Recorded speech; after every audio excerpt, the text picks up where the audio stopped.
कहानी में पहली ही रात दीपक की पत्नी, जिसे वो 10 सालों से जानता है, उसे बताती है कि वो प्रेग्नेंट है। दीपक को ये सुनकर शौक लगता है। मेरा नाम दीपक है। आज मैं आपको अपनी कहानी बताने वाला हूँ।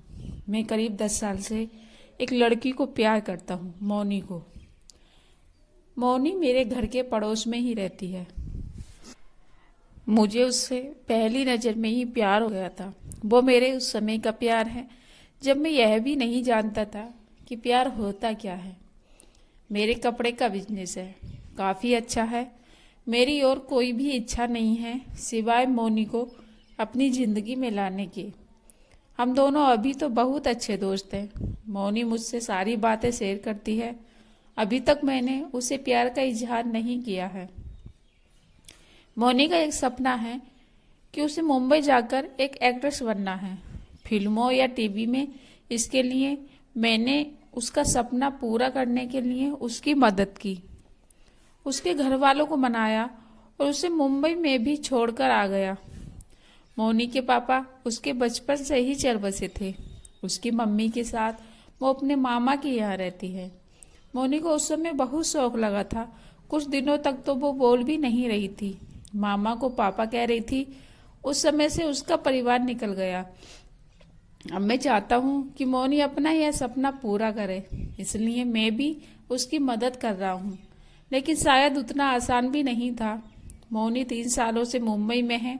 मैं उससे बात करता रहता हूँ, कभी कभी मिल भी आता हूँ। मेरे दोस्त मुझे कहते हैं कि मेरी मौनी को प्रपोज कर दूँ। ऐसा बहुत बार उनके कहने पर एक रात मैंने मौनी को फ़ोन किया। मौनी को फ़ोन किया तो उसने वहाँ से कहा, दीपक कहाँ हो तुम? मैंने कहा, मौनी मैं अभी घर पर हूँ।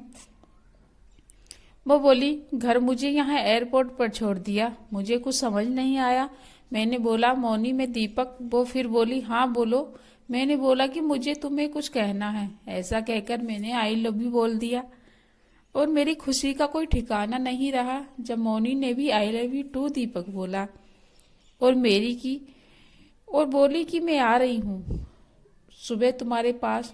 सुबह वो भी आई और साथ में उसकी माँ और मामा भी। शादी की बात करने मेरे मम्मी पापा माने या नहीं इसका मुझे पता नहीं था, लेकिन उनके जाने के बाद मम्मी बोली कि 3 दिन में शादी है।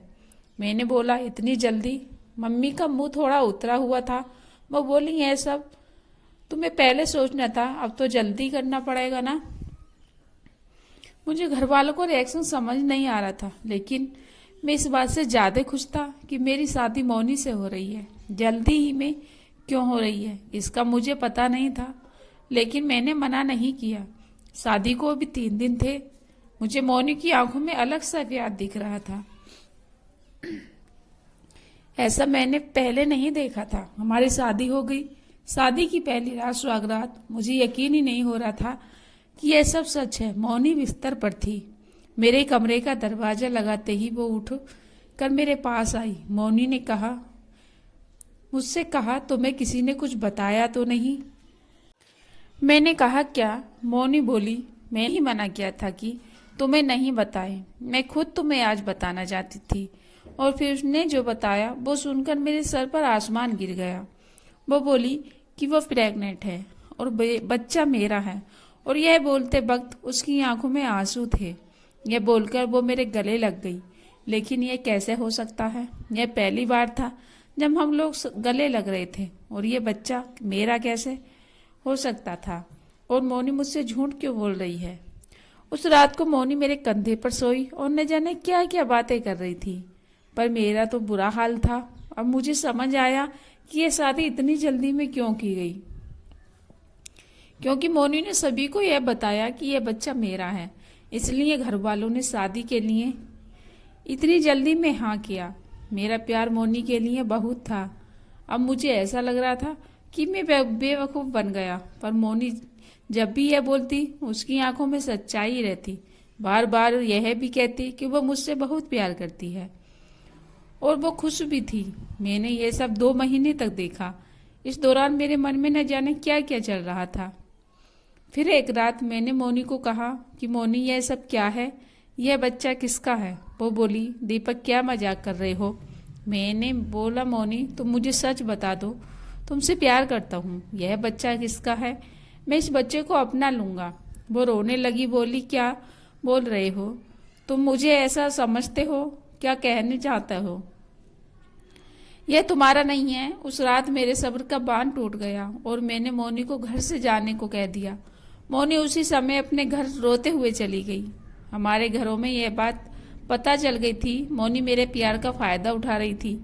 फिर एक दिन जब मोनी अपने घर वालों के साथ डॉक्टर के पास गई थी, तब एक औरत 55 साल की मोनी का पता पूछने मेरी दुकान पर आई। मैंने बोला, वो उसका घर है, पर अभी वो है नहीं। मैंने उससे पूछा, आपको क्या काम है? वो बोली, मैं मोनी उस रात एयरपोर्ट पर उस दुर्घटना के बाद अचानक चली गई। मैं पूछना चाहती थी कि वो ठीक तो है ना। मैंने पूछा, कैसी दुर्घटना? वो बोली, एयरपोर्ट पर मेरे बेटे दीपक का। मैंने पूछा, दीपक? वो बोली, हाँ, मेरा बेटा दीपक और मोनी एक दूसरे से प्यार करते थे। दोनों शादी करना चाह वाले थे। मोनी के साथ मैं और दीपक मोनी के घर आ ही रहे थे कि रोड क्रॉस करते वक्त मुझे बचाने के लिए मेरा बेटा एक बड़ी बस के नीचे आकर चल बसा। एक्सीडेंट इतना भयानक था कि वो उसी समय चल बसा। मोनी वहां से चली गई। मैं देखने के लिए आई वो ठीक है ना। अब मुझे समझ आ गया, मोनी जिसे प्यार करती थी उसका नाम भी दीपक था और उसकी आंखों के आगे वो चल गया। इस बात को उसको सदमा लगा है कि वो इसे मानने को तैयार नहीं है और इस समय सदमे में है और मुझे ही दीपक मान रही है, जैसे बचपन में अपने मामा को पापा मान रही थी। इसलिए उसकी आंखों में सच्चाई दिख रही थी। मैंने भी ठीक उसी समय उससे फोन किया था और प्रपोज किया था, इसलिए वो इस तरह से बात कर रही थी। उसकी आंखों में जो प्यार है वो इस दीपक के लिए नहीं बल्कि उस दीपक के लिए है। मैंने उन्हें मोनी से मिलने नहीं दिया और उन्हें कहा कि आप जाएं, मैं उसका पति हूँ, मैं उसका ख्याल रख लूंगा। मैं नहीं चाहता था कि मोनी को सब याद आ जाए। मोनी जब घर आई तो मैंने उसके पास वापस गया। मैंने सॉरी बोला और रोने लगी। बोली, तुम्हें इस हालत में मुझे खुश रखना चाहिए और तुम मुझे रुला रहे हो। उसको रोता देख मुझे भी रोना आ गया। मोनी की इस हालत पर मुझे समझ नहीं आ रहा था कि मैं क्या करूं। मोनी को मैं झूठ कह रहा था, लेकिन मुझे यह नहीं पता था वो सच को मान नहीं रही है। मैंने मोनी को मनाया और अपने साथ वापस ले आया। अब वे उसे अकेला नहीं छोड़ सकता। मैं जानता हूँ वो मुझसे नहीं उस दीपक से प्यार करती थी, लेकिन मैं तो उससे प्यार करता हूँ और अभी उसे इस हालत में अकेला नहीं छोड़ सकता। मोनी भी मेरी है और उसका बच्चा भी। अब बस मैं चाहता हूँ मोनी खुश रहे। आगे क्या करना है, उसे कैसे उसे इससे बाहर निकालना होगा, यह सोचने का विषय है।